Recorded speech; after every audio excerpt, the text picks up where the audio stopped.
Welcome to Buildings of Tomorrow. My name is John Lester, and in today's episode, we'll be talking about different use cases using the digital twin. I'm joined today by Markus Winterholler, the product owner of Digital Lifecycle at Siemens Smart Infrastructure. Markus, thank you for joining us. John, thank you for having me. Always a pleasure. We've talked about the digital twin. I'd really like to hear some of the use cases that we can achieve leveraging the data that we collect with the digital twin. Right, so the digital twin's purpose is really to serve use cases. So what we are providing is collecting data and then providing this data to all kinds of applications that create wonderful use cases.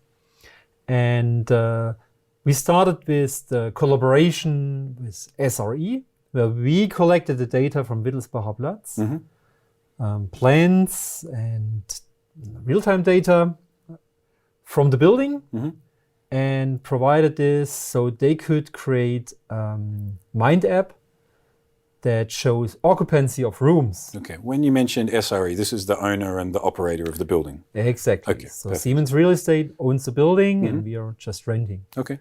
So we are the tenants and Siemens Real Estate are the owners. Yeah. And they are, of course, interested, do we have the right size of rooms and do we have the right amount of working places for the amount of people being there, and how is this used?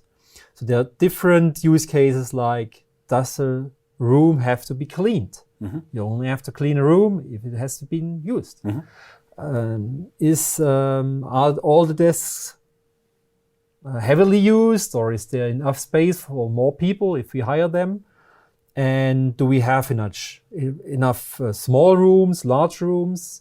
Even if a room is booked in Outlook and you don't know if it was really used, right?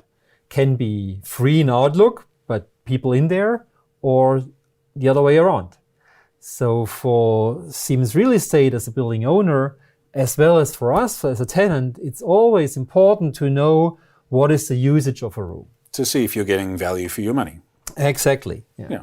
So a lot of things can be optimized with this occupancy. And that's just one example from one sensor, one type of sensor, and that's data we provided. And we provided this from existing Siemens sensors, but we also showed at Schuhstraße in Erlangen, another building, that we can collect the same kind of information with other sensors from other vendors. And for the end user, it's all the same, right? He's interested in the occupancy. He's not really interested in what kind of sensor is built in there. So we have an abstraction layer in there that is providing the occupancy data of a room independent of the sensor that is built in. Okay. And that's important for our users so they can focus on the application without really worrying about the technology there. Yeah, they shouldn't have to know where the data is coming from, just understand how they can use it. Yeah. Exactly. Another use case here is how to find assets. So in a hospital use case, for example, when you have beds or X-ray devices that are mobile, the personnel, so the nurses, spend a lot of time searching for things. In the digital twin, if the digital twin has the information on the asset, he can show you where the asset is. He could even direct you with the fastest path to find it and go there. And if we also have data on these assets in the digital twin, we can also say what's the state of it, right? Is this clean, this bed cleaned, and is this bed large enough, or has an engine that's required, or is the X-ray suitable for the kind of application we're looking for?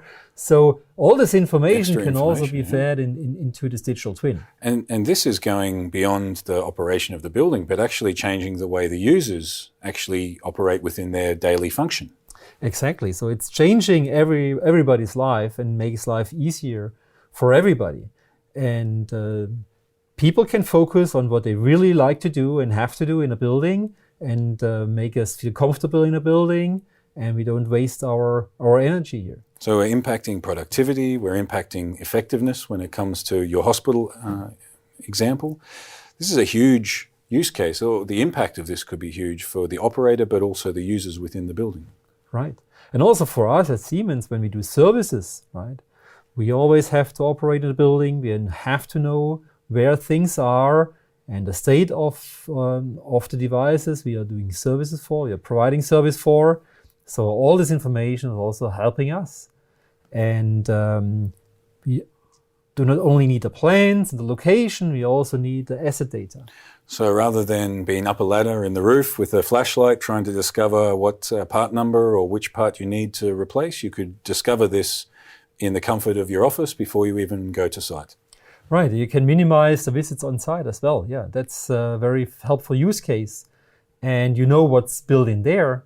And so you can be prepared. When you go on site, you are prepared. So this is good for you as a service provider, but also less disruption for the users within the space as well. Sure, every visit of somebody has to be planned and organized, and there is security. You need access to this room, and you have to know if the room is occupied, right? Which brings me back to my first use case. Okay. So occupancy is not only valid for the building owner, it's also valid for somebody who is doing service.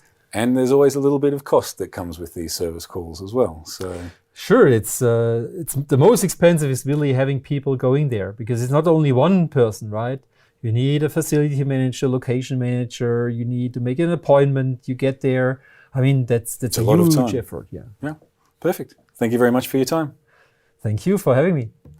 And thank you all for joining us on Buildings of Tomorrow. Please feel free to comment, like, or share this episode, and also subscribe to us here on this channel. We'll see you again soon.